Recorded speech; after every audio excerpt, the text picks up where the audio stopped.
Assalamualaikum warahmatullahi wabarakatuh. Sugeng enjing para pamirsa ingkang kinurmatan. Kita kedatan sah muji syukur dumateng Gusti Allah Subhanahu wa taala.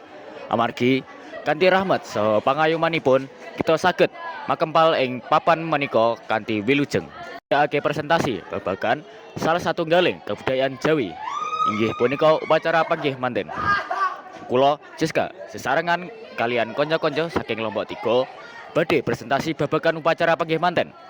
Salah satu galing adat tradisional Jawi ingkang tasih lestari lan dipunegemi dening masyarakat ngantos sapunika.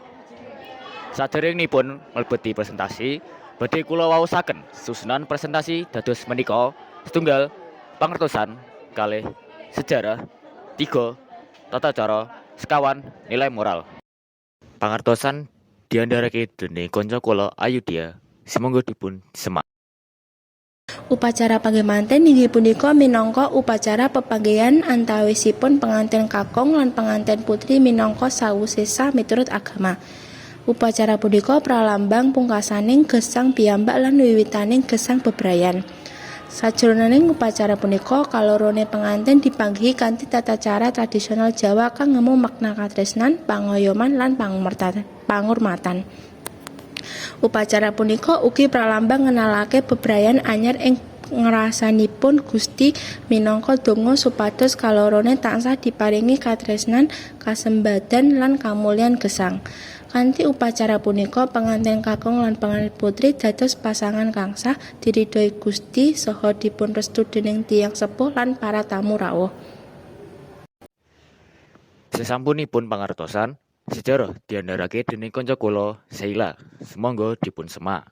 Wiwitanipun upacara panggih manten ing adat Jawa namung saged kalampahan dening keluarga keraton. Nalika agami Islam mlebet ing tanah Jawa, kedadosan akulturasi budaya antarane ajaran Islam lan kebudayaan Hindu. Wiwit katon upacara panggih manten ing keraton yang Yogyakarta lan Surakarta dados wujud campuran kalih kebudayaan punika. Upacara punika wiwit wonten ing jamanipun Sunan Kalijaga, salah satunggal saking wali songo ingkang ngaos bilih masyarakat Jawa gadah katresnan ing tradisi lan upacara. Panjenenganipun lajeng nemokaken cara kang endah kanggo ngenalake cariyos pepanggihan Nabi Adam kaliyan Dewi Hawa lumantar upacara manten. Sunan Kalijaga nindakaken pralambang kados tapepanggih antarane manten kakung lan manten putri minangka pralambang pepanggihan Nabi Adam kaliyan Dewi Hawa lan hiasan kembar mayang ingkang namun dipun ginakaken nalika upacara panggih manten. Sampun dangu upacara punika dipunlestarekake dening masyarakat Jawa. Senajan wonten satawis owahan miturut wekdal kesempatan lan biayanipun, makna lan filosofi luhur saking tradisi punika tasik kaesti nganti samenika. Sesampunipun sejarah, tata upacara diandharake dening kanca kula Yana. Semanggeng dipun semak. Tata cara upacara punika saha piranti-pirantinipun saben tahap. Ingkang sepisanan wonten penyerahan pisang sanggan lan cikal. Ing tahap punika saking pihak keluarga kakung nyerahaken pisang raja, suruh, sekar lan cikal dhateng pihak keluarga putri. Pirantinipun inggih punika pisang raja satangkep, godhong suruh, sekar setaman lan cikal wuni. Ingkang kapindho wonten tukar kembar mayang. Ing tahap punika kalih pengantin silih tukar kembar mayang ingkang kadamel saking janur. Pirantinipun inggih punika janur kuning, ron pandan kaliyan sekar melati. Ingkang kaping 3 wonten balangan gantal. Ing tahap punika kalih pengantin silih balang gantal, yaiku sura ingkang dipun linting mawi sekar lan dipun iket benang putih, dipun balang kaping 3. Pirantinipun inggih punika godhong suruh, sekar sataman kaliyan benang putih. Ingkang kaping sekawan ngidak tigan utawa wiji dadi. Ing tahap punika pengantin kakung nyidak endhog dumugi pecah, lajeng pengantin putri ngumbah samparanipun sang kakung mawi kendi. Pirantinipun inggih punika endhog pitik kampung, kendi isi toya resik kaliyan tikar cendana. Kaping gangsal wonten sinduran. Ing tahap punika kalih panganten dipun selimuti mawi kain sindur, lajeng dipun papah dening rama saha dipun tuntun ibu mlebet dhateng pelaminan. Pirantinipun inggih punika kain sindur utawi selendang abang poleng. Kaping 6 wonten bobot timbang. Ing tahap punika kalih pengantin inggih wonten pangkuan rama. Dene ibu nyuwun pirsa pinten ingkang langkung abot. Pirantinipun prasaja namung kursi utawi amben minangka papan lenggah.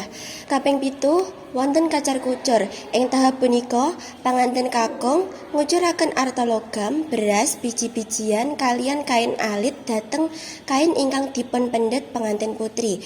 Pirantinipun inggih punika arta logam receh, beras putih, biji-bijian, kacang kalian kain cinde.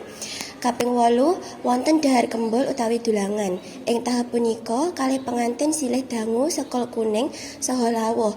Pirantinipun inggih punika sekol kuning, ingkung ayam kalian sayur urap. Pungkasan wonten sungkeman. Ing tahap punika kalih pengantin sungkem dhateng ngarsanipun para tiyang sepuh minangka panutuping upacara panggih. Pirantinipun inggih punika kursi lan kain alas kangge lungguh saha sungkem. Mekaten tata cara upacara panggih pengantin adat Jawa bebarengan kalian piranti-pirantinipun. Prosesi punika kalampahan kanthi runtut ngajeni kalian ngajab berkah saking Gusti. Sesampunipun tata upacara, makna simbolik diandharake dening kanca kula Naila. Sumangga dipun semak. Setunggal, penyerahan gedang sangan, nggambarake niat suci saking keluarga kakung kang badhe nglamar lan pangajab supados keluarga anyar enggal pinaringan keturunan. Kalih kembar mayang, dados pralambang kasucen lan keutuhan katresnan antarane calon mantu kakung lan calon manten putri, kanthi pangajab supados tansah rukun, langgeng lan ayem. 3. Balangan gantal. Maknanipun minangka pralambang wiwitan katresnan lan tandha yen sami purun tinggal masa kepungkur kanggo miwiti urip anyar bebarengan. Sekawan ngidak tigan utawa wiji dadi. Maknanipun minangka pralambang yen kalihipun sampun siap dados wong tuwa lan saged tanggung jawab nglindungi keluarganipun. Gangsal sinduran minangka pralambang pangestu, pamit lan pasrah anak dhateng pasanganipun kanthi kebak katresnan.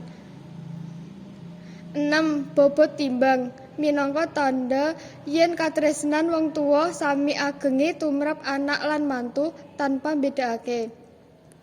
7. Kacar kucur. Maknanipun minangka pralambang tanggung jawab kakung maringi nafkah lan estri saged ngatur kanthi becik. 8. Dahar kembul utawa dulangan. Pralambang kerukunan, kebersamaan lan saling tulung tinulung sajroning urip bebrayan. 9. Sungkeman. Pengantin nyuwun pangapunten lan pangestu supados urip bebrayanipun pinaringan berkah lan kebahagiaan. Dados dudutan upacara panggih pengantin ingkang dados tradisi Jawi ingkang sugih makna filosofis. Lebeting prosesi menika kebikak bentuk raos tresno, pangajeng-ajeng lan tanggung jawab antawisipun panganten lan keluarganipun. Tradisi menika boten namung acara adat, nanging ugi piwucalan moral kagem nglestaretunaken budaya Jawi lan ngaosi wucalan leluhur bab rukun, hormat lan kesanen wonten lebeting sugeng wargi. Menganten presentasi ingkang saged kula aturaken sesarengan kalian kanca-kanca saking kelompok 3. Mugi-mugi presentasi menika saged paring paedah pangertosan saha migunani tumrap para pamirsa sedaya.